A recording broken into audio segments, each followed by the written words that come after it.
Merhaba değerli arkadaşlar, değerli dostlar. Zerdeş TV'nin yeni bir çalışmasıyla tekrar bir aradayız. Ee, Çok yoğun bir seçim süreciyle beraber ülke iyi kötü bir durulma noktasına girdi. Ancak bu seçim sonrası yeniden hareketlenmeler var. Gerek iktidar tarafından gerek muhalefet tarafından. e, Seçim sürecinde olup bitenler, seçimden sonra e, muhalefetin ve partilerin, ittifakların karşı karşıya kaldığı durumlar şu an çok yoğun bir tartışma sürecine girmiş bulunuyor ki özellikle de çok büyük umutlar beslenen e, muhalefetin istenen başarıyı elde etmeyişi toplumda bir burukluğa yol açmış görünüyor. Buna rağmen yaşam devam ediyor. Biz bugün bu çalışmalara dair yine bir sohbetimiz olacak. Konuşmacımız yine daha önce de bizimle çalışmış, değerli bilgilerini paylaşmış olan sevgili Ali Candan Diyarbakır'dan, kendisiyle bugün bu tartışmaları yapmaya çalışacağız. Hocam merhaba, nasılsın? Ne var ne yok? Merhaba Kemal Hocam, teşekkür ederim. İyiyim. Siz nasılsınız? Teşekkürler. Diyarbakır nasıl? Diyarbakır 2 gündür havalar sıcak hocam. Artık yavaş yavaş yaz geliyor. İyi o zaman. Yaz iyidir her zaman. Yazın üretkenliğini yakalayalım o zaman biz. Değerli hocam, girişte de yapmak istedim, söylemek istediklerim gerçekten de e, iyi bir dönüp kendimize bakabilmenin bir süreci noktasındayız. Muhalefet olarak özellikle. Ancak bugünü iyi anlatabilmenin yollarından biri de düne biraz sağlıklı bir bakmak gerekiyor. Dolayısıyla da bu seçim öncelikle sizden sormak istedim size. Bir seçim sürecinde gerek iktidarın gerek de muhalefetin çalışmalarına dair yani olumlu olumsuz olmak üzere bizlere neler söyleyeceksin? Ondan sonra arka sıra e, sorularla yönlendirelim çalışmayı. Buyurun. Hocam şimdi hatırlarsanız seçimden önce de depremin hemen hemen bir 20 gün sonrası bir program yapmıştık sizinle. O zaman orada da fikirlerimizi, görüşlerimizi paylaşmıştık. E, Evet, Açıkçası o programdan sonra yani benim fikrim görünür oranda muhalefetin ikna kabiliyeti sayesinde değişti yani. Bir evet, kayıtlarda var yani ben muhalefetin kazanabileceğine inanmıyordum yani. evet, Ee, Öyle bir beklenti vardı şahsım olarak bende. Fakat daha sonra gerçekten de yani akıllı teslim etmek lazım. Muhalefet yüklendi. Özellikle depremin ardından olağanüstü bir muhalefet çabası sergilendi yani. Bunu burada iyi görmek gerekiyor. Ve kararsızlar da dahil hatta AK Parti'ye oy veren, işte Cumhur İttifakı'na oy veren geniş bir kesimin oyunu da aldı. Bu kamuoyu yoklamalarına da yansıdı yani.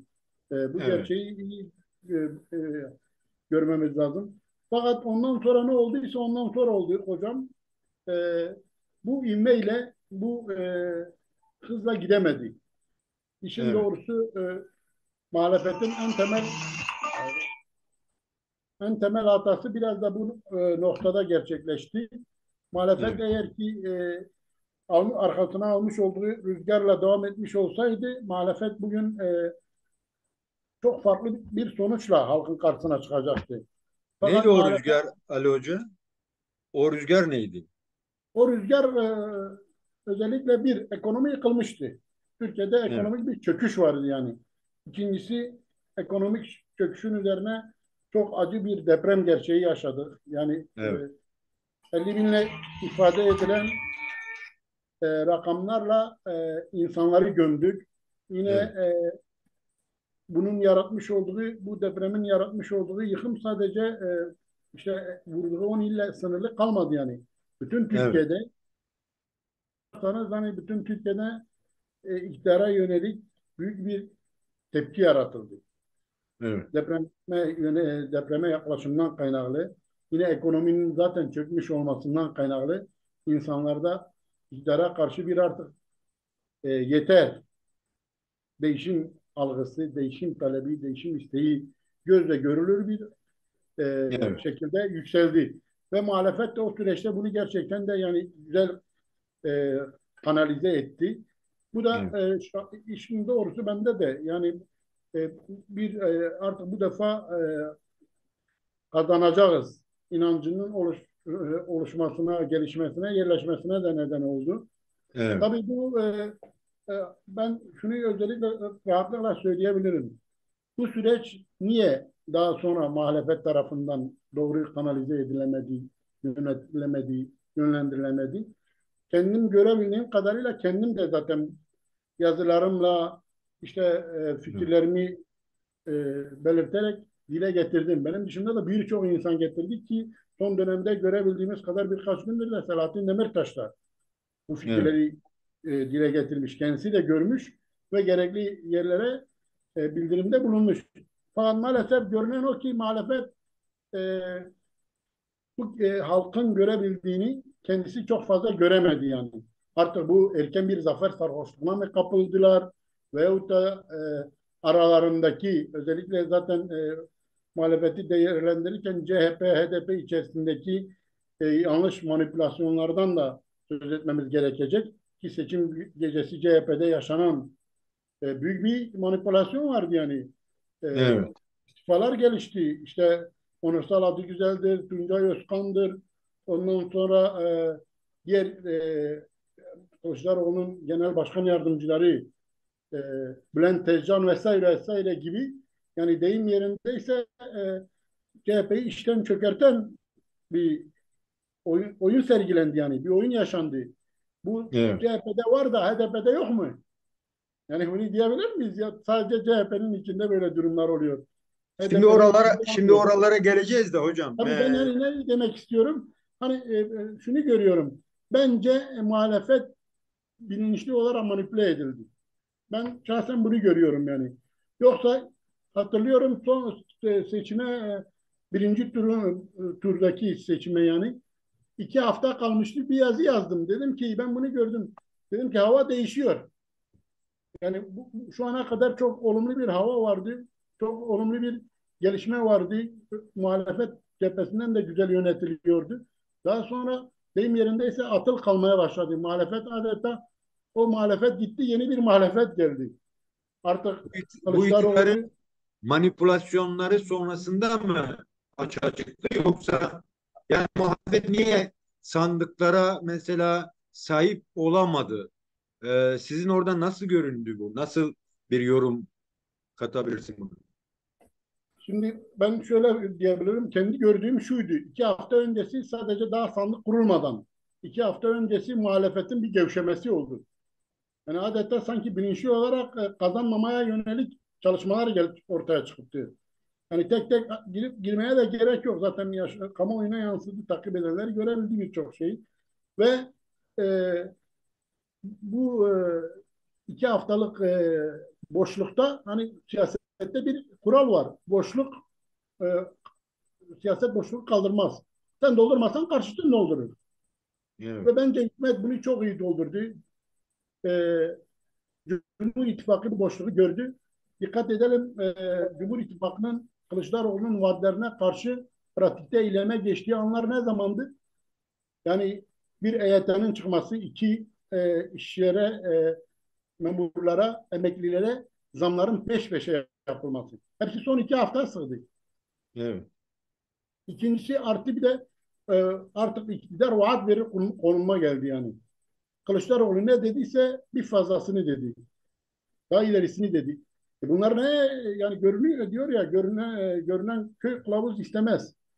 Halkın Burada zaten o zaman seçmenin de biraz daha farklı bir davranış sergilediğini düşünmeyecek miyiz? Yani önümüzdeki 10 seneyi kurtarmak yerine 2 haftayla sınırlı bir değeri öncelemesi, bu biraz toplumsal bir farklı bir çöküşün de sebebi değil mi sizce? tabii ki hocam oraya girersek kesinlikle katılıyorum size yani toplumsal olarak yani çöküşü yazıyoruz. Demek ki ya bu yazdıklarımıza kendimiz inanmıyoruz veyahut da bu realiteyi kavrayamıyoruz.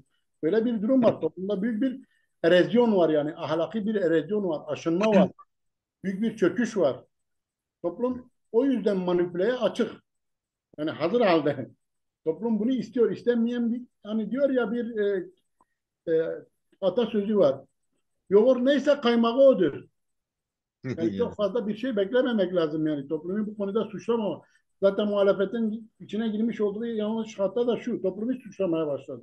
Özellikle evet, CHP sol kesim toplumu suçlamaya başladı.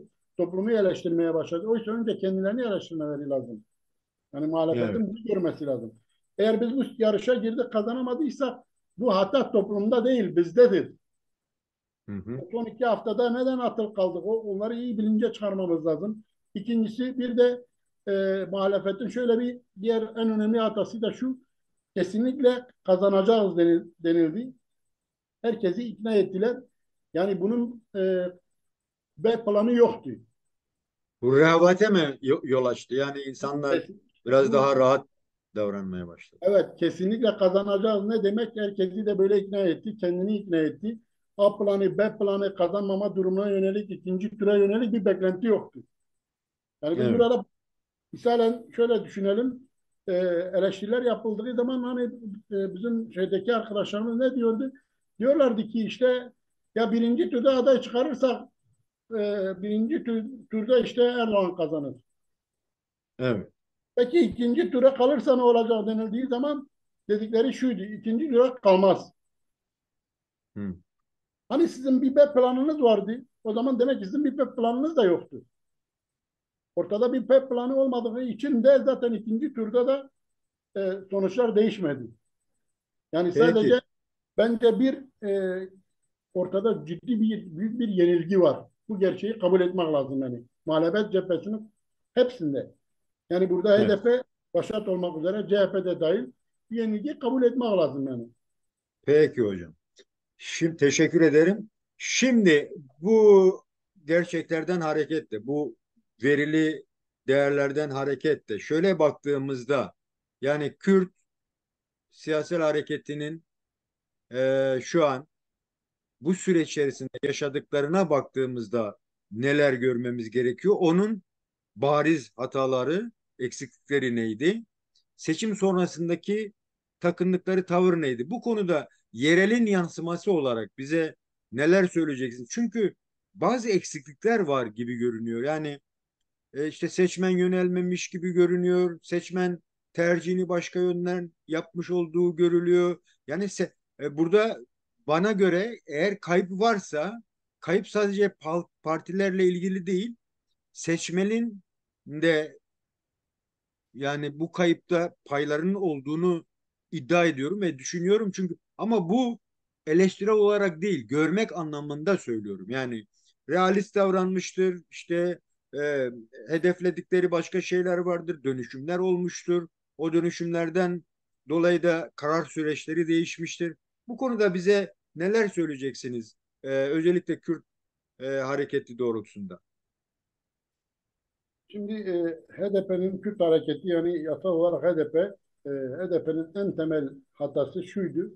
Bence tabii birçok hataları var. Bir de en temel hatası bir dağınık bir duruş sergiledi en başta. Nedir o Yani dağınıklık mesela? da, şimdi dağınık bir duruş üçüncü yol dediğimiz işte Emek Özgürlük İttifakı'yla bir ittifak kurdu. Bu ittifak kendi adayını çıkarma temelinde zaten seçime birkaç ay kalırken böyle açıklama yapıldı. Ki Evet. hepimiz de destekledik ve şahsen mesela dediniz ya yerelde yansıması. Yerelde yansıması müthiş oldu. Ben bu gerçeği çok iyi yani yaşadım. Kendi adayımızla çıkacağız diye büyük bir sevinç oldu yani. E, halkta da tabanda da bu gerçekten bir kenetleme açıklanır açıklanmaz daha yarattı yani. Fakat Evet. daha sonra e, artık dediğim gibi böyle bir gerçeklik orta yerde dururken birdenbire e, işte biz aday çıkarmayacağız denildi. Evet. Yani şimdi sen aday çıkaracağım dedin bir yandan. Dedin ki altılı masa veyahut da Millet İttifakı bizi kabul etmiyor. Biz Emek Özgürlük İttifakı olarak kendi adayımızı çıkaracağız. Gerçekten de hocam burada bunun yansıması çok olumlu oldu. Yani çok pozitif bir yansıma halkta tabanda yarattı.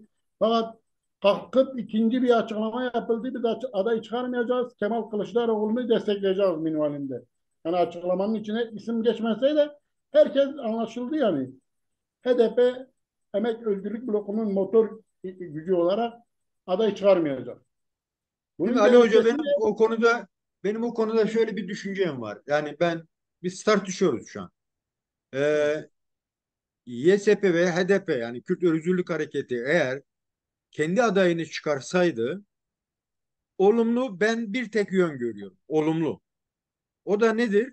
Kitleye ulaşması, kitle dinamizmini biraz hızlandırabilirdi.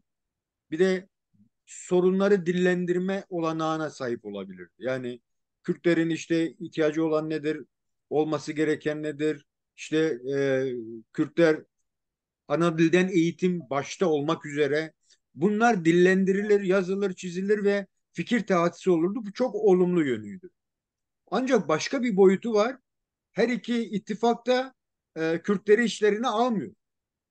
Yani yeniden bir devlet kurmak istiyorlar ama kendileri karar vermek istiyor. Yani muhalefetiyle, iktidarıyla, sağcısı, solcusu, yeşili, kırmızısı, kemalistiyle hepsi beraber devleti yeniden yapılandırmak istiyor. Ama bunların arasında Kürtler olmamalı, solcular olmamalı. Yani ben onu o şekilde görüyorum. Dolayısıyla HDP'nin aday çıkarması demek olası bir. Çünkü bütün muhalefet şeye odaklanmış. Erdoğan'ın gitmesine odaklanmış. Dolayısıyla bunlar parça pürçük bir araya geldiler ama yetmiyor. HDP'nin veya Kürtlerin aday çıkarması demek kafadan muhalefeti böler bir hal yaratacaktı. Burada birinci nokta. Yani girilseydi emin ol belki de İyi Parti dönüp Erdoğan'a oy verecekti eğer HDP adayı çıkarsaydı. Bundan ben %1.000 eminim yani öyle bir düşüncem var. Yani Kürt'e vuracaklardı. Şimdi aday çıkarmadı yine Kürt'e vuruyorlar.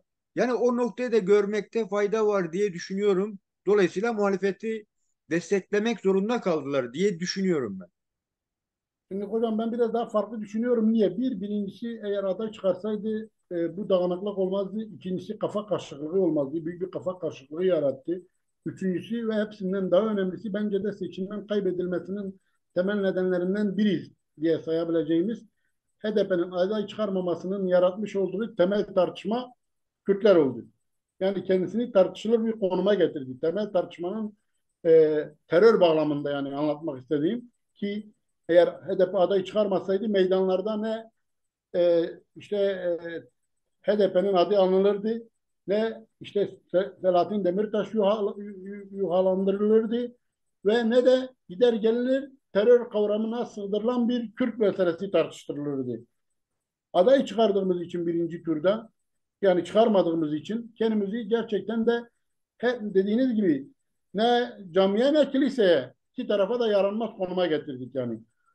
Bir de diğer bir sonuçta bütün Türkiye kabul edilmiş bir gerçek vardı. Türkiye siyasi partilerinin tamamını kabul ettiği gerçek şuydu. HDP kazananı belirleyen kilit partidir. Evet. Kazananı belirleyen parti HDP'dir. Bu gerçek HDP'nin aday çıkarmamasıyla HDP'nin elinden alınmış oldu ki Ümit Özdağ'ından tutalım Sinan Oğan'ına kadar çıkıp açıkça ne dediler? Dediler ki biz çıktık sırf HDP Türkiye'de kazananı belirleyen güç olmaktan çıksın diye aday gösterdik.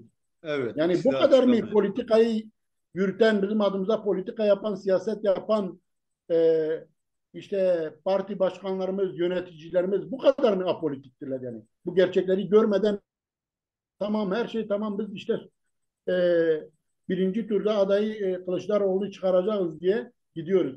Ya önce bir mahsebe yapın. O yüzden diyorum çok dağınık, çok ortada deyim yerindeyse kafa karşılığı yaşayan bir yönetim gerçekliği vardı yani.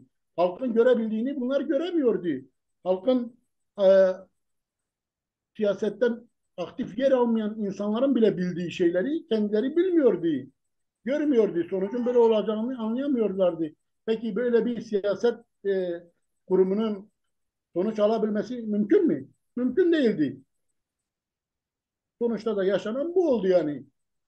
Ama E, yani bir de iktidarın, daha doğrusu Türk top, topyekün Türkiye Cumhuriyeti Devleti'nin de bütün bunları engelleyecek şeyleri vardı. Yani dolayısıyla mahkemesinden tut, yani demokrasinin kılıcı gibi, yani başka bir partiyle girmek zorunda kalmaları vesaire, bunlar da birer etki değil mi bu kararların alınmasında? Şimdi bunlar elbette ki bunlara geleceğim hocam. Bunlar birer etken. Bunlar birer realite. Yani şimdi hani e, bir söz var. Gemiyi limana getiren kaptandır. Sen Evet. gemiyi limana sağ selim getirirsen kaptansın yani. Yok sen gemiyi limana getiremeden işte efendim fırtına çıktı, gemi alabora oldu, yan yattı, çamura battı. Ben tek gelebildim. O zaman sen bırak kaptanlık yapma. Bırak Evet. yapabilen getirsin. Yani senin görevin ne? Fırtına vardır diye sen işte o zaman gemiyi çıkarmayacak mısın? Ya bunlar yeni olan bir şey değil ki. Baskılar bize işte seçim öncesi başlamış baskılar yoktu ki. Kürtler var olalı belli, Cumhuriyet kurulalı belli 100 yıldır baskılar vardır. Her seçimde daha da beterleri vardı yani. Baskılar gerekçe olamaz ki yani. Efendim işte sandıklar e, iyice ne şey yapılamadı yani. Orada oylar çalındı. Çaldırmasaydın, iyi bir örgütleme yapsaydın, bir de bir tane şey görmedim. Bir parti temsilcisi, yetkilisi, başkanı CHP'sinden tutalım HDP'sine kadar çıkıp desin ki böyle bir şeyler oldu. İşte adil olmayan bir çalıntılar ve çalınan oylar oldu. Sonuçları etkileyecek düzeyde bir hırsızlık oldu diye açıklama yapmış bir siyasetçi görmedim. Yani bu Yani vardıysa böyle bir şey bizim niye haberimiz yoktu? Yani bence bunlar gerekçe olamaz yani. Evet doğrudur. Adil bir seçim değildi. Evet doğrudur. Kılıçdaroğlu TRT'de konuştuğu zaman 3 saat konuştuysa rakibi 53 saat konuştu. Ki bu daha önce de Selahattin Demirtaş adayken de yaşandı yani. İşte ya 8 Haziran seçimlerinde de bu yaşandı. Ama niye o zaman %13 aldık da şimdi niye 8,8? evet. Yani bence bunlar hani gerekçelerin arkasına sığınarak bu yenilgiyi kılıflayamazlar. Bu yenilgiyi yani yaşanmamış gibi gösteremezler. Bir ağır bir gerçek var. Muhalefet yenildi. En büyük yenilen de burada HDP'dir. En büyük yenilgi çünkü biz 15, 16, 17 bekliyorduk. Niye? Realite ortada. Genç seçmenler var ve genç seçmenleri bütün anketler diyor ki bunların %60'ı 70'i HDP'ye oy verecek. Evet. Hani Peki, ortada tam da buraya geldiğimizde, yani her iki tarafın da eksiklerine bakmamız gerekiyor diyorum ya. Şimdi diyelim ki HDP ve YSP'nin yeni olması, yani çok büyük bir olay. Yani YSP 20 günlük bir parti. Dolayısıyla yönelmeleri gayet de güzel bence şu an, ama Kürt kitlesi, seçmen kitlesi neden HDP'den kopma gereği duydu? Yani CHP, tamam, çalınan oyları düşünüyorum, bilmem ötekilerini düşünüyorum. CHP'ye kayan oyları düşünüyorum. Burada HDP'yi bırakmalarının gerçekliği sizce nedir? Yani toplumda nasıl bir yansımayla, hani %17 ise nasıl %8'e düştü? Hani şimdi diyelim hocam ki eskiden sosyalistle birlikte işte %2 diyelim. CHP'nin Alevi sol tabanından diyelim ki %2 diyelim. Zaten %12 banko şeylerimizin olması lazım. Yani Aleviler vermedi mi? E, Bazı Kürtler CHP'ye mi kaydı? İşte nasılsa iktidar değişiyor. Kılıçdaroğlu da Cumhurbaşkanı olacak. Yani rasyonel mi düşündü? Biraz yandaşlık mı yapmak istedi? Burada bunların tartışılması gerekmiyor mu sizce? Şimdi hocam bunun tabii ki birçok etmeni var. Özellikle batıdaki Kürtler anlamında şunu söyleyeyim. Batıdaki Kürtler biraz farklı bu seçimde davrandı. Görünen bu yani. Tabii ki burada hani sosyolojik analizlerin yapılması lazım. Burada akademisyenlerin devreye girmesi lazım. Toplum bilimcilerinin devreye girmesi lazım. özellikle batıda göçle yerleşen ki mesela Kürt illerindeki nüfusun iki katı hemen hemen Kürtler batıda yani. Burada 6 milyon 7 milyon Kürt yaşıyorsa orada 14-15 milyondan fazla Kürt yaşıyor yani. Evet. Bunların bence iyi araştırılması, iyi analiz edilmesi gerekiyor. Benim görebildiğim kadarıyla şu yaşandı. Hani birincisi biz dediğim gibi yani tamamdır biz adayı çıkarmıyoruz dedikten sonra her şey tamamen e, CHP'ye havale edildi. Yani biz artık adayımız Kemal Kılıçdaroğlu ki dikkat ederseniz pusulaların çoğunda hem YSP'ye hem CHP'ye vurulan pusula vardı. 300 binin üzerinde 350 bin pusula öyle çıktı yani. Ki bu Evet. vurulanlar bir de düşüncede öyle düşünüp de gidip CHP'ye verenler var. Ya. Ya. Birçok şekilde bunlar yaşandı. Bir de gerçekten de Batı'daki benim görebildiğim sosyolojik olarak tabanımız e, bu son 15-20 yıllık politikalardan kaynaklı olarak Batı'daki işte CHP'ye özellikle İzmir'de yaşayan Kürtlerin ben sık sık gidip geldiğim için biliyorum artık CHP'ye kaydığını görebiliyorum. Yani oraya oy veriyorlar yani. İkincisi Evet. işte e, bir de mesela diyelim ki dediğim gibi HDP seçimde aday çıkarmayarak kendi yapısını konsolide edemedi, yönlendiremedi. Evet. Eğer aday çıkarmış olsaydı işte kitlesini kendi etrafında kenetlemiş olsaydı ikinci turda herkes işaretiyle gider direkt Kılıçdaroğlu'na oy verirdi. Orada hiçbir sıkıntı yaşanmazdı. Ve bence de böyle olsaydı biz kazanırdık. Bunda zerre şüphem yok benim. Bu konuda netim. Ve bu Evet. yüzden de şunu diyebilirim hocam. E, bence biraz ileriye yönelik daha da net bir şekilde sosyolojik sonuçlar ortaya çıktığı zaman daha iyi anlaşılabilir bu gerçekler yani. Evet. Neden kitle gitmedi? Örneğin ben Evet. kendimden örnek vereyim. Benle eşim gittik oy kullandık. Bu arka tarafta okul var. Birinci turda zafere gider gibi gittik. Böyle Evet. bir coşkuyla gittik. İşte etrafta insanlar her tarafta komşularımız işte kentlilerimiz herkes gittik. Büyük bir moral ve coşkuyla oy verdik. Ama ikinci turda nasıldık hocam? Eşimi zorla kaldırdım. Komşularımın kapısını çaldım. Dedim hadi gidelim. Dedi ya işlerimiz var. Gittik dışarıda kimse yok. Oy kullandığımız yere gittik kimse yok. Yolda dedim ki ya dedi zaten hani bir şey olmayacak. Hani bir şey kazanmıyoruz. Neye gidiyor? Ya dedim safımız belli olsun diye gidiyoruz ha. Bizim meselemiz o. Ya. Safımız belli olsun diye gidiyoruz. Bizim başka bir şeyimiz yok. Yani peki mesela deniyor ki Kürt seçmenlerinin politik olduğu söyleniyor. Dolayısıyla daha net karar veren bir yapısı olduğu söyleniyor batıdaki seçmenlere göre. Bu nasıl bir kırılma? Bu kırılmayı yaşatan neydi? Yani bunun sebebini öğrenmemiz gerekiyor.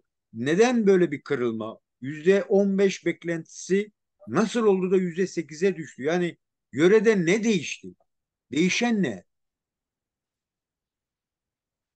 Şimdi hocam Çünkü çok coşkulu görünüyordu. Yani ben özellikle Diyarbakır ve Çevre adaylarını gözlüyordum.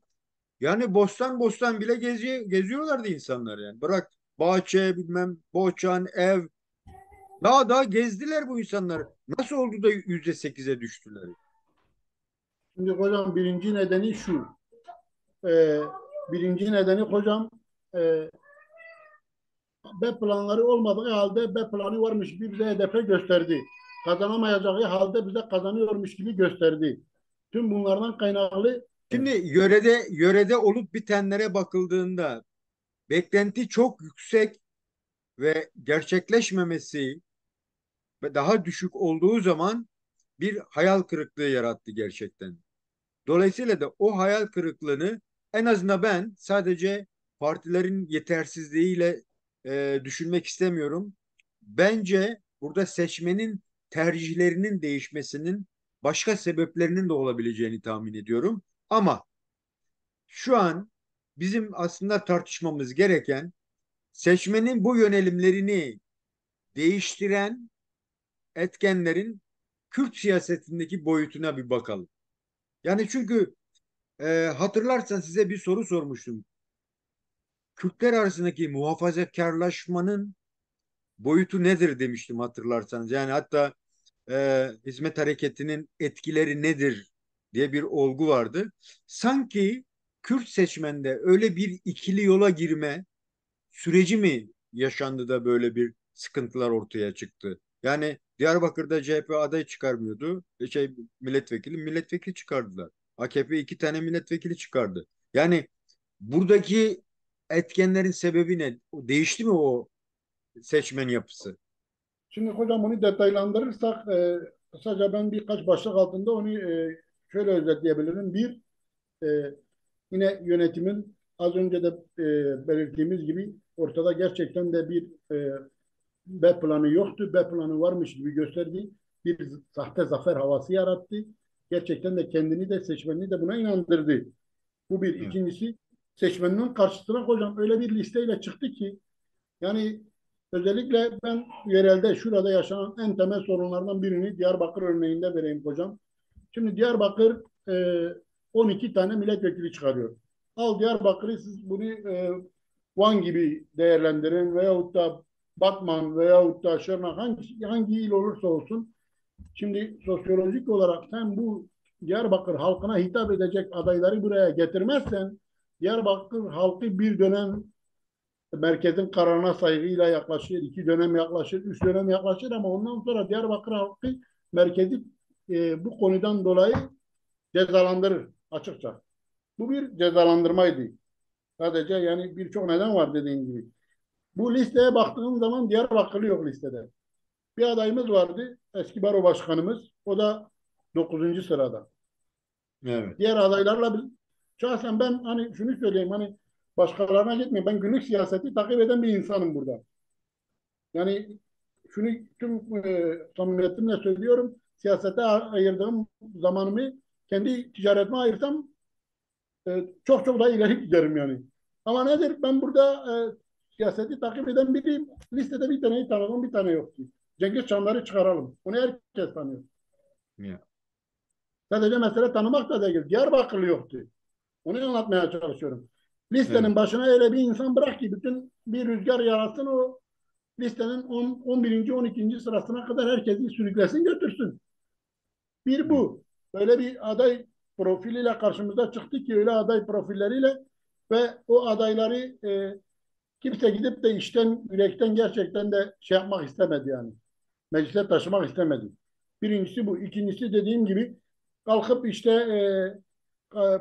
böyle dağınık bir yönetim gördü.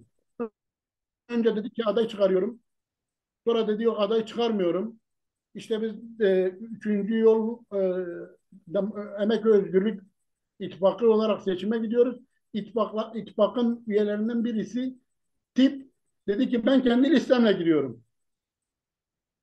HDP bunu ikna edemedi. Ben nasıl kendi listenle giriyorsun? O zaman ittifakın anlamı ne? Niye biz ittifakız? Herkes Evet. kendi listesiyle girecekse o zaman o ittifakla girmeyelim. Yani bu ve benzeri birçok sorunlar var yani sayabiliriz. Birçok sorunlar var. Halkın bunu çünkü Kürt halkı politik bir halk.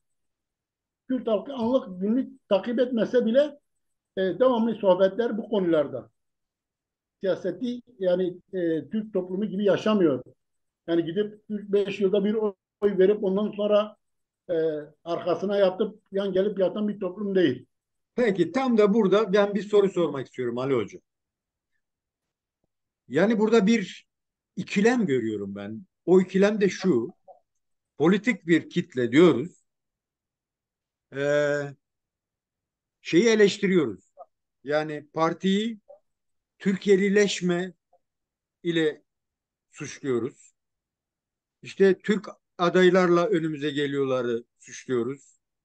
Ondan sonra ya bizim Türk parlamentosunda ne işimiz var la eleştiriyoruz. Ama aslında beklenti farklı. Yani burada aslında halkın öyle bir şey derdi yok. Sorunu çözmek gibi bir derdi yok. Parlamenter olmak istiyor. Yani iyi bir kentte yaşamak istiyor. Yani politik şeyi onu o kadar çok da ilgilendirmiyormuş gibi geliyor bana. Çünkü orada şey şu strateji belli. Kürtlerin bu siyasette nasıl sağlıklı yer alabileceği. Şimdi oraya Türk gitmiş, Kürt gitmiş. Zaten üçüncü yolun anlamı o. Kürtlerle ve Türklerle beraber. Yani çünkü şu eleştiri çok önemli. O diyor ki ben Türkiye parçasıyım. O diyor ki yo senin tabanın Kürt, sen Kürt partisisin. Yani orada bile muğlaklıklar var. Dolayısıyla yani bu kafa karışıklığının sebebini sadece partilere yüklemek doğru mu sizce? Şimdi hocam birincisi önce bir düzeltme yapalım. Şimdi ittifak nedir hocam? Herkes farklı rengiyle, diliyle, tabanıyla, kitlesiyle, farklılıklarıyla o ittifakın içinde yer alır değil mi hocam? Evet. Ben misalen diyelim ki ittifakın içinde HDP'yi diyelim. HDP Kürt rengiyle yer alır. Tip Türk rengiyle yer alır. Ezilen sözde işte Türk işçilerinin temsilcisi olarak. Emek hakeza öyle. Diğer bir ittifak adayı hakeza öyle. Herkes kendi rengiyle yer alır. Evet. Ben HDP isem orada yer alıyorsam öncelikli olarak kendi tabanımın hassasiyetiyle yer almak zorundayım. Onu dile getirmek zorundayım. Parlamentoyu niye istemiyor? Türk halkı gibi Kürt halkı da parlamentoya gitmek istiyor. Sorunlarının parlamentoda çözülmesini istiyor. Hı Ama hı. parlamentoya gidip sorunlarını çözecek insanların kendi içindeki insanlar olmasını istiyor. Çünkü hani bir şey var yani Ya. ben sırtımı kaşıyacaksam en iyisi elimle kaşıyabilirim. Yani başkası benim sırtımı kaşıyamaz. Hı hı. E, yine tipin içindeki diğer milletvekilleri Kürtlerin sorunlarına çözüm olamazlar ki. Evet. Yani bunda bir kere şey yapmamız lazım, hemfikir olmamız lazım. Yani Kürtler eğer parlamentoyu istememiş olsaydı o zaman barış ve demokratik çözümü de istemezdiler. Bunda kesinlikle net bir durum var. Halk sorunun parlamentoda çözülmesini istiyor, Kürt sorunun. Ve bu yüzden Evet. de parlamentoya temsilcilerini gönderiyor. Ama gönderdiği temsilciler içerisinde kendisini temsil edebilecek, kendi sorunlarının, mesela ana dil sorunu, en temel Hı sorun hı. yani. Yani sen bir köpeğe bile havlama diyemezsin değil mi hocam? Ya. Bir kediye e, miyavlama diyemezsin. Kürt'e bu ülkede 80 sene Kürtçe konuşma denildi. Hala da Kürt'e ana dilde eğitim yasak. Evet.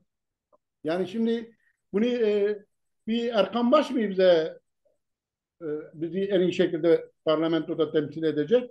Veyahut da bir Kürt parlamenter mi parlamentoda bunu en iyi şekilde temsil edecek? Yani Kürtlerin istediği bu. Bunu bir kere çok iyi anlamamız lazım. Kürtler demiyor Türk dostlarımız gelmesin Diyarbakır'dan aday olmasın. Ya iki tanesi gelsin Diyarbakır'da aday olsun. Kimse de bir şey demez.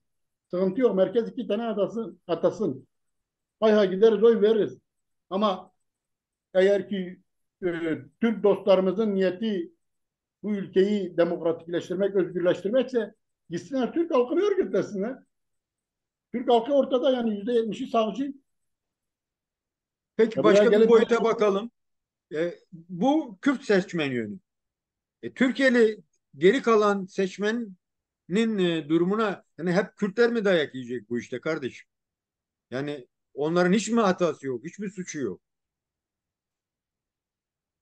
bu işte. yani Kürtlerin mi suçu var? Türklerin. Kürtler Ha, yiyor Kürtler, dayağını da yiyor, hapse de giriyor, bilmem ne de oluyor. Türkler niye bu konuda bize yakın durmadılar? işte Sebebi bütün ne? mesele bütün mesele bu hocam. Biz boğazımızı bunun için yırtıyoruz. Türk halkının temsilcileri ise bu arkadaşlar buyursunlar 50 senedir yani yan gelip yatmanın dışında ne yapmışlar? İki tane Türkiye örgütleyebilmişler mi? Her birisi iki kişi örgütleseydi bunun sayılarını artırırdılar yani. Tip dedi ki ben kendi listemle gireceğim %6'yı alacağım. Ya %6'yı bırak sen %2'yi al bravo sana diyelim. Yani sen ne yani hayallerle devrim hayalleriyle şunla bunla kalkıp işte oyları böldün ve HDP yönetimini ben burada hatalı görüyorum. Bunlara nasıl izin veriyor yani? Madem öyle o zaman e, eğer ki ittifakı bozuyorsun ben ittifakı da tanımam yani. Bir daha da almam bunları. Oyun bozanlık yapan oynamasın, gelmesin yani. Ben giderim Pe- hem istediğimi yaparım, ondan sonra tekrar da gelirim HDP'ye. Bak bir dahaki seçimde yine gelecek bu arkadaşlar. Yine gelecekler ve yine 20 tane aynı bu seçimde olduğu gibi 20 tane milletvekili talep edecekler. Senin realiten ne? Senin realiten 4. Gel Peki 5 alo dakika alo alo hocam, anlaşılırdı. burada girelim. Şimdi tam da evet, bu olup bitenlere tepkilerimizi göstereceğiz. Eleştirilerimizi yapacağız. İyiye doğru nasıl bir evrilme gerçekleştirir, ona bakacağız. Bu eleştiriyi fitilleyen de son dönemdeki bir tartışmaya geleceğiz şimdi. Selahattin Demirtaş'ın bir açıklamasına dair bir şey var. Ondan sonra yani her zaman olduğu gibi bir açıklama beklendi. Kısa, tatmin edici olmayan bir açıklama yapıldı ama Selahattin Demirtaş'ın bu röportajıyla beraber tartışma biraz daha farklı boyutlara gitti. Birincisi, Selahattin Demirtaş'ın bu çıkışını sizce sebepleri nedir? Nasıl yaklaştınız bu duruma? Nasıl karşıladınız? Şimdi hocam öncelikle şunu söyleyeyim. Selahattin Demirtaş'la ilgili elbette ki eleştiriler var. Yani birçok çevre tarafından o kendisi de zaten dedi bana yönelik olumlu eleştiriler konusunda ders çıkaracağım. Teşekkür de etti. Dedi iyi niyetli eleştirilerle bence de yani ders çıkarılması gereken yönleri var. Yani birçok şeyler sayılabilir. Evet. Ben bunları tabii ki aşması gerektiğini düşünüyorum. Selahattin Demirtaş da birçok konuda mesela hataları kendisine bularak bence bir erdemli davranış sergiledi. Bir e, olması gereken bir tavırın sahibi oldu. Bu da olumluydu yani. Kalktı Evet. dedi ki e, ortada dedi bir yenilgi var. Bu yenilgiyi dedi ben de üstleniyorum. Ben de Hı dedi hı. bunda kendimi görüyorum. Burada benim de payım var dedi. Ve bunun gereği olarak dedi ki ben aktif siyaseti bırakıyorum. En büyük hatadır. Evet. En büyük yanlıştır. Neden? Ya çünkü Selahattin Demirtaş her ne kadar eleştirilen birçok yönleri, yaklaşımları da olsa bile çıkıp açık ve net bir şekilde öz eleştiri vererek dedi ki ben özür de diliyorum. Biz yenildik ve ama ben dedi bunun gereği olarak aktif siyaseti bırakıyorum. Fakat öbür gün oldu başka bir açıklama geldi. Şimdi bunu gördükten sonra ben zaten birinci gün bunu okuduğum zaman e, en azından şunu bekledim. Dedim ki HDP yönetimi istifa eder. Selahattin bunu dediyse istifa eder. Fakat öbür gün başka bir açıklama geldi. Selahattin Demirtaş diyor ki ben aday olmayı önerdim. Dedim ki aday çıkaralım ve beni de aday gösterebilirsiniz. Her ne kadar benim yasağım olsa bile yine de dedi biz benim aday olmamla birlikte en azından işte az önce belirttiğim tepkilerin odağı olmaktan dedi. Hem partiyi çıkarırız hem dedi hareketi çıkarırız hem halkı çıkarırız. Evet. Bunu önerdim. Beni aday etmezseniz bile dedi. Dedim ki bir bayan arkadaşı aday edin. Bak, ben Gülten bunları Kışanak bilmiyordum konuşuluyordu şahsen. zaten. Evet. Ben bunları bilmiyordum Selahattin Demirtaş'ın önerdiğini. Ve kendisine yönelik yani gerçekten de çok ben bunu diyeyim yani şu an mevcut yönetimin yaptığı resmen saygısızlık yani. Geri bile dönüş olmamış, hiçbir cevap verilmemiş. Yani bu tabii ki şu an bence halkta da Kürt halkında da büyük bir tepki yaratmış. İkincisi Türk halkı bile bu konuda Selahattin Demirtaş'la beraber hareket ediyor. Yani bu gerçekleri görmek lazım. Evet, HDP'nin kurucusu belli. HDP'yi kim kurdu? HDP üçüncü yol için büyük bir Stratejisi. şemsiyeydi. Ama HDP'yi ete kemiğe büründüren de belli. HDP'yi en yüksek noktaya çıkaran da pratikleştiren de Selahattin Demirtaş. Bugün Selahattin Demirtaş'ın Türk halkında da karşılığı var, Kürt halkında da karşılığı var. Yani Selahattin Demirtaş bence e, kendisini aştı. Kürtleri bile aştı yani. Kendisini Türkiye kamuoyuna mal etti. Hataları olsa bile bir gerçeği kabul etmek lazım yani. Bir gerçeği teslim etmemiz gerekir. Selahattin Demirtaş bugün bizim içimizdeki Kürt yani Kürt halkının içindeki Türkiye'lileşebilen tek kişidir. Başka bir siyasetçimiz varsa buyursunlar çıksınlar. Desinler ki işte falan milletvekilimiz Türkiye'lileşti. Veyahut da falan yöneticimiz, eş başkanımız Hangisinin Türkiye toplumunda karşılığı var? Türkiye kamuoyunda hangisinin karşılığı var? Selahattin Demirtaş'ın dışında ikinci karşılığı olan bir kişiyi tanımıyorum ben. Bu aynı zamanda bir eleştiri de değil mi? Mesela çok yoğun eleştiriliyor. Türkiye'leştirmenin başat aktörlerinden biridir diye şeklinde de eleştiriliyor. Şimdi hocam biz realist olalım. İmkansızı isteyelim, realist olalım. Şimdi Türkiye'lileşmezsek ne yapacağız hocam? He? Başka bir alternatif var mı? Kürt Ama hareketinin ister legal olsun ister illegal olsun. Başka bir stratejisi var mı? Varsa ama şu an buyursunlar Kürtler bana arasında desinler ki Kürt Ali hareketi Hoca diyor ki federasyon istiyorum ya da bağımsızlık istiyorum. Selahattin Demirtaş da onun karşısında Türkiye'yi götürüyor, Kürtleri götürüyor, Türkiye'ye yamıyor. evet Yamalıyor, bu onu çok Türkiye'leştiriyor. Böyle bir durum var mı? Yok. ama o eleştirilerden dolayı şimdi eleştirilere baktığımızda o nedenle dedim ya yani biz hangi yönden almamız lazım? Yapıcı yönden mi, körükleyici yönden mi ele alalım? Çünkü bu tür eleştirilerle şu an hem parti hedefte hem de Selahattin Demirtaş hedef. Yani iyi bir şeyler çıkmıyor. Partiyi vurdukça vuruluyor. Selahattin de deniyor ki işte sen zaten şunu yapmadın mı ki? Sen şunu da yapmadın mı? Şunları sen yapmadın mı? Şimdi bize neyi dayatıyorsun gibi bir eleştirel yaklaşım var çok yoğun bir şekilde. Yani burada da ben şuraya gelmek istiyorum.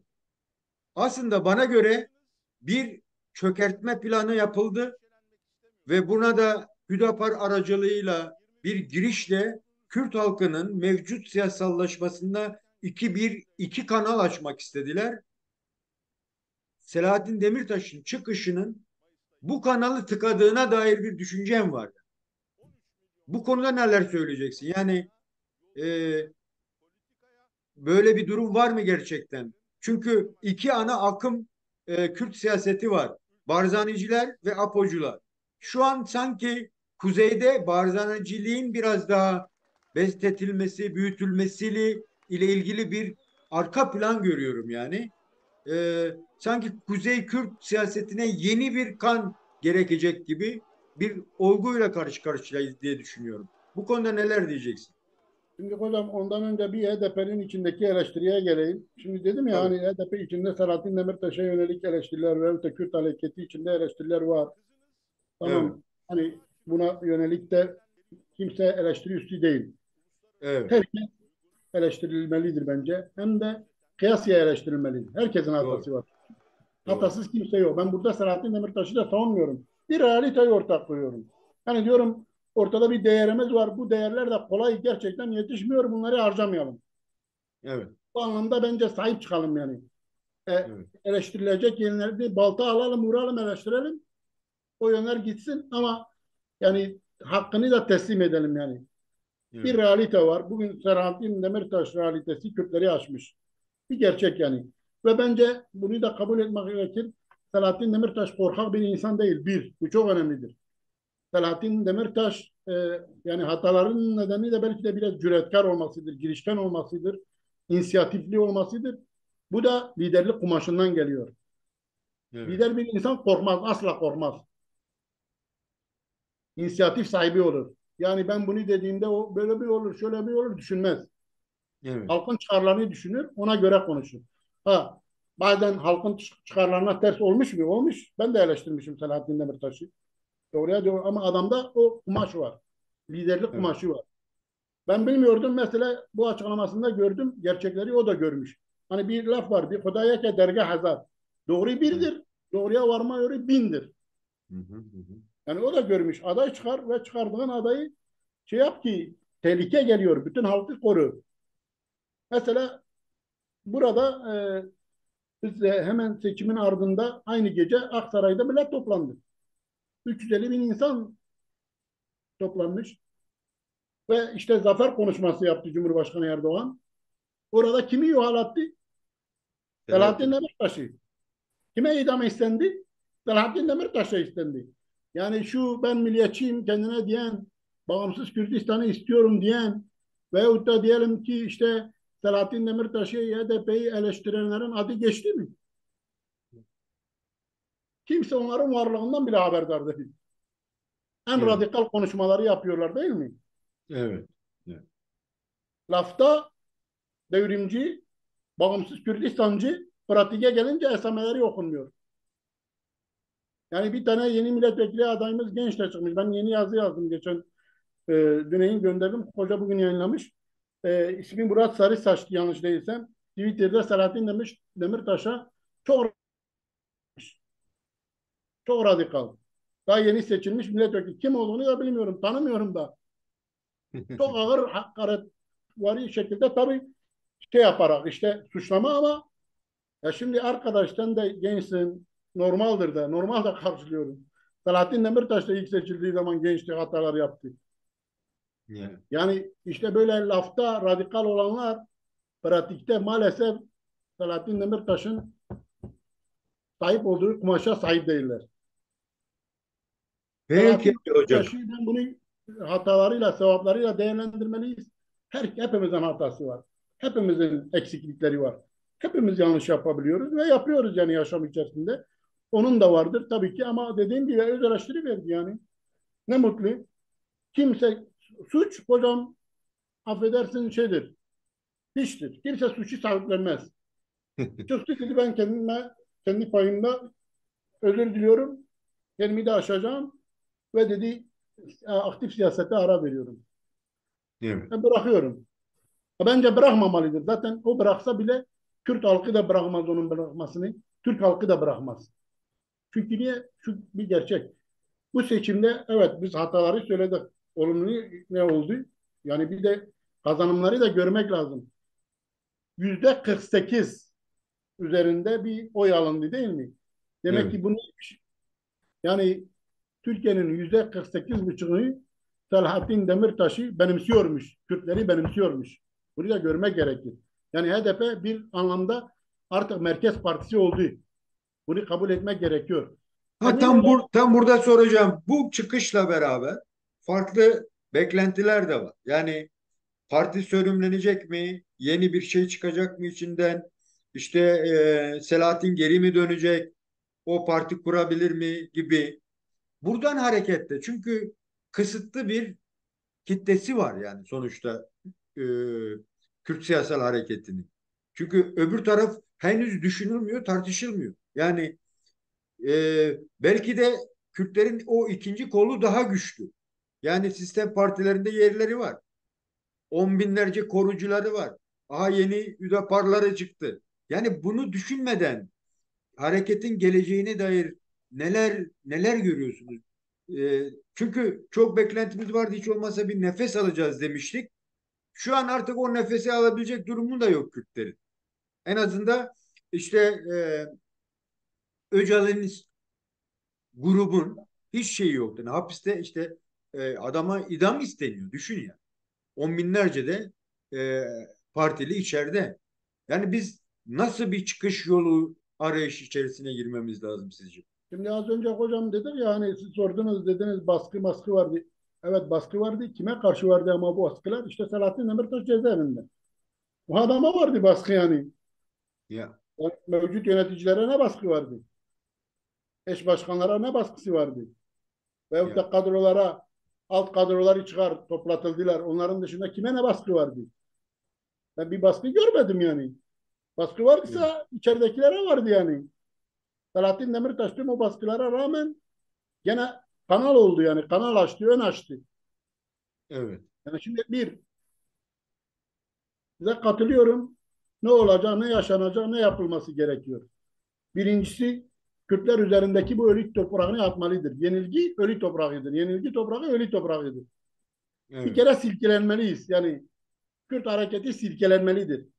Başarısızlıklardan bile başarıları yaratabiliriz. Bunda evet, zerre şüphe yok ki tarih bununla doludur. evet, Kürtlerin tarihi bununla doludur. evet. Selahattin Demirtaş da ne güzel demişti. İşte ben adını aldığım Selahattin Eyyubi'nin torunuyum. Doğru. Ya, Yani yenildik diye her şey bitmiş değildir. evet, Yenilgi başarının anahtarıdır. Yani Avrupa'da, Amerika'da bakın batan şirketlerin başına kimi getiriyorlar? O şirketi batıran CEO'ları getiriyorlar. Niye? Bu adam yani nasıl batırdığını bilir, nasıl damdan çıkaracağını da düşeni bilecek. Ha, damdan düşeni damdan düşen anlar Hah, diyorlar ya. diyor ya hoca bana damdan düşeni getirin. Nasıl çıkacağımızı da bileceğiz. Ama nasıl bileceğiz? Birincisi bir kere bir gerçeği kabul edeceğiz. Büyük bir yenilgi aldık. Bunun adını koymak lazım. Yok efendim işte baskı vardı, oylarımızı çaldılar. Ya geç bunlar hepsi hikaye. Kimse bana demesin oy çalındı, ondan sonra baskı şu bu ondan değil. Önce kendinde ara. Bir hata varsa sende var. Çık gereğini yap. İstifa et. Ya Kürtlerde binlerce lider var. Çık istifa et. Gereğini yap. O da bir onurlu bir kurumdur. İstifa da onurlu bir kurumdur. Herkese de teşekkür ediyoruz. Herkese de emeklerinden dolayı saygı duyuyoruz. Bak, Selahattin Demirtaş dedi çıktı. Biz onure ediyoruz. Halk onure ediyor. Çık eğer senin de yaratmış olduğun bu derece bir emeğin değerin varsa halk seni de onure edecek. Evet. Hatanı kabul et. İstifa et. Bu istifa ölü toprağını üstümüzden atacak. Ve halka inilecek, halka sorulacak her tarafta. Yani bizde bir şey var. Ben de hani daha önceki HDP değil de BDP'de falan görev almışım. Kadrolardan her şeyi soruyoruz. Evet. Ya bırakalım, açalım. Bu şey alt gözlüğünü çıkaralım. Olsaydı bugün zafer kutlaması yapacaktık. Halka gidelim soralım. Kemal ne düşünüyor? Ali ne düşünüyor? Veli ne şu? Bunları geç. Halkın ne düşünüyor? Git halka. Bu halk her şeyi biliyor. Selahattin Demirtaş'ın en iyi gördüğüm yanı Aşı'nın topuğu gibi bir ayağı demek ki halkın içindedir. Orada 7 yıldır cezaevindedir. Ama halkı çok iyi okuyor. Vallahi helal olsun. Evet. Sen de halkı oku. Halk seni nasıl zafere ulaştırır? Halktan bir kopukluk var. Halktan kopuşluk var. Halkla bağları sıkılaştırmak gerekiyor. Tabii bunun az önce dediğiniz çökertme planı vardı yani. 10 sene çökertme planı o yürürlükteydi. Ve bu plan başarılı oldu, içeriye de geldi. Az önce örnek verdim ben yani boş konuşmadık. Dedik ki CHP'nin içinde bu adamlar sızdıysa HDP'de yok mu? HDP'de kaynıyor, doludur. Hepsi istifa etsin. Yeni isimler gelsin. Birçok genç arkadaşlarımız var. Bazı önceki arkadaş da çok sert dediğini eleştiri de yapıyor gene bir şey demiyor. Gelsinler doğruları yapsınlar. Ha, buyursunlar. Kadın milletvekili de seçilmişler. YSP'liler doğruları onlar yapsın. Kimsenin ellerini tuttuğu yok. Ya. Yeter ki dediğim gibi hiçbir şey de ortada yok değil. Dediğim gibi %48'den fazla bir kesime e, Kürt hareketi kendini kabul ettirdi. Bu bir realite.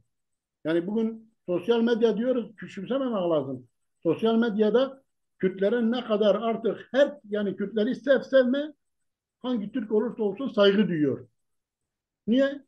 Her ne kadar halk topyekün olarak istenildiği gibi %14-15'lerde bir oy alınmasaydı vurur şekilde oy vermeyi bütün Türkiye gördü yani.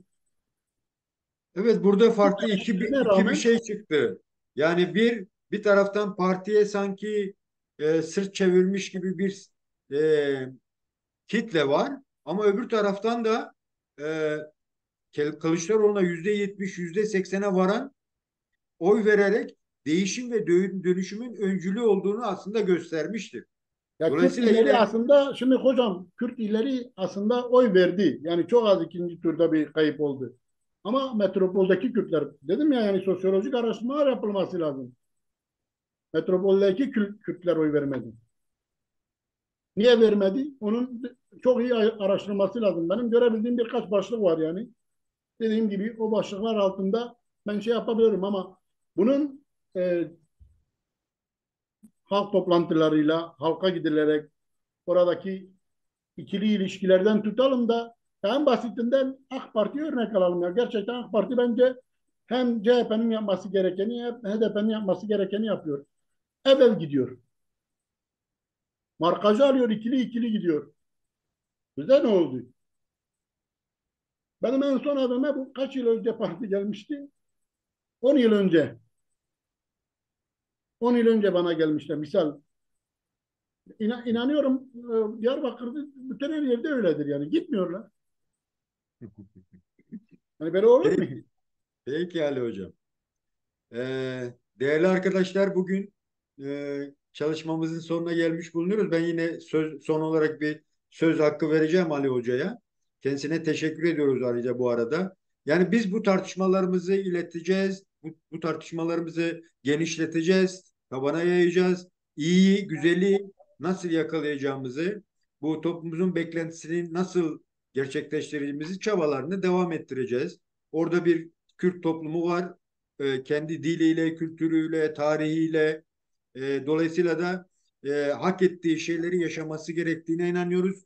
Bunu da siyasal e, mücadelelerle elde edilebilme noktasında da çabalarımızı ilerleteceğiz. Önümüzdeki süreçte partideki değişimler, örgütlemelerdeki değişmeler neler olur? Bizler bunu Ali Hoca'nın da söylediği gibi tartışarak ortaya güzel bir şeyler çıkarmaya çalışacağız. Ali Hocam, son olarak söylemek istediğiniz bir şeyler var mı? Şimdi Kemal Hocam, ben son olarak şunu söyleyeyim. Biz bir kere iktidarlaşmamış bir toplumuz, bir hareketiz. Kimse yani taht kavgasına kalkmasın bence. Yani gelin nasıl ki bir yere gelmek güzelse gitmek de güzel olmalıdır. Bunun da örneği olmalıyız yani bence. E, Son yaşananlar sanki bir taht, daha iktidarlaşmadan bir taht kavgası var gibi bir izlenim veriyor. Bu hiç hoş değil. Yerini ise zaten bizde raşitizm hastalığı var. Yani Türk ve Kürt muhalefeti komplesine diyorum. İktidarlaşamama hastalığımız var. Yani e, bir kere bu hastalığı aşmamız lazım. İktidara oynamamız lazım. Böyle dağınık bir şekilde de değil. Böyle plansız programsız değil. Ciddi anlamda, gerçek anlamda A, B, C planları yaparak. Yani siyaset nedir? Yani sen eğer iktidarı hedefliyorsan önüne çıkacak engelleri öngörmelisin. Ve ne karşı planlar geliştirmelisin. Yoksa işte bu seçimde olduğu gibi işte Kılıçdaroğlu çıktı sanki yenilgi yok gibi bir konuşma yaptı. Bizimkiler zaten onlara sorsan onlar da Kılıçdaroğlu gibi. İşte bize böyle engeller vardı, baskılar vardı. Şeyine sığındılar, gerekçesine. Evet. Yani şimdi ortada madem ki zafer kazanmak istiyorsanız da bu raşitizm hastalığını aşın. Çocukluk hastalığıdır bu. Yani Evet. gelişememedir. Siyasette iktidarı hedef alıyorsansa sen büyük oynayacaksın. Büyük planlar kuracaksın. Yani A, B, C, D. Gördük ki bir tane plan yok ortada. Ben de inandım. Ondan boşluğa düştüm. Moralim sıfır oldu. Ya bunu bize yaşatma hakkınız yok. Çoluk çocuklarımız korkmaya başladı. Ne Peki oluyor? Ali Hoca, bu 10 gün 10 ay sonra yerel seçimler olacak. Görelim bakalım ne yapacaklar Kürtler o zaman. Şimdi hocam zaten çok iyi bir noktaya değindiniz. Zaten şu an en büyük yanlış şu. Az önce dedim ya, Saray'da yapılan konuşma şuydu. Yani belediyeleri muhalefetin elinden alacaklar. Çünkü iktidar olamayana bırakmazlar. İktidar ya olmayı bileceksin ya da iktidarı terk edeceksin. Biz işte yok efendim e, şöyle böyle gerekçeler üreterek valla işte kavgada şöyle oldu. Onlar 5 kişiydi, biz 3 kişiydik. Böyle geçelim bunları. Hazırlık yapalım. Ya İstanbul'u, İzmir'i, ondan sonra tüm belediyeleri alacaklar veyahut da daha güçlü bir şekilde alacaksın, ayağa kalkacaksın, iktidara oynayacaksın.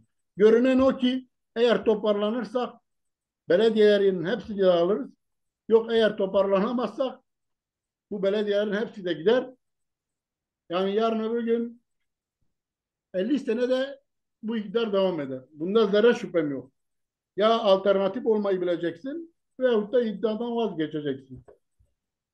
Peki Ali Siyaset Hocam, teşekkür ederim. bence siyaset artık şeyi kaldırmıyor. Yani böyle çocukluk hastalıklarını kaldırmıyor. Aşmak gerekiyor. Çok teşekkür ediyorum Kemal Hocam. Sağ olun. Bana bu Ben zamanı de ayırdığınız için ben de çok teşekkür ve ediyorum. bu güzel sohbet için. Umarım bu belediye seçimlerinde kayyumlara son verip Kürt halkının kendi içsel dinamiklerini yakalayabilecek bir süreç yaşatırız. O halka da o moraliteyi en azından kazandırmış oluruz. Bugün Ali Can'dan da konuştuk.